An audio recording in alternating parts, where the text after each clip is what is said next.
Alors la bonne réponse, le cocktail de médicaments. Quel profil de patient de soins intensifs est-ce qu'on pourrait avoir qui nécessite ce genre de médicaments-là?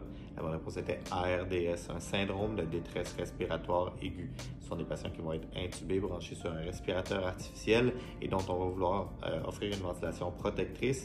Et c'est pour ça donc qu'ils sont sur propofol fentanyl pour qu'ils dorment et qu'ils ne déclenchent pas le respirateur. Même chose pour le cisatracurium, c'est un médicament qui va faire en sorte que le patient ne va pas faire d'effort d'asynchronie contre le ventilateur, mais aussi des études qui montrent que ça peut baisser la mortalité en ARDS. Souvent, c'est des patients qui vont avoir des baisses de pression, soit parce que l'infection qui les a menés à un syndrome de détresse respiratoire aiguë ou les sédations qu'on met font baisser la pression. Donc, c'est pour ça la norépinéphrine.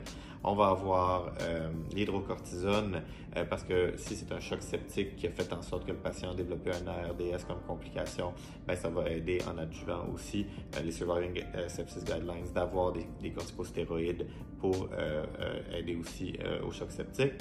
Puis pénicilline, tazobactam, parce que comme j'ai dit, choc septique, donc on veut couvrir avec des antibiotiques lorsque c'est bactérien comme choc septique.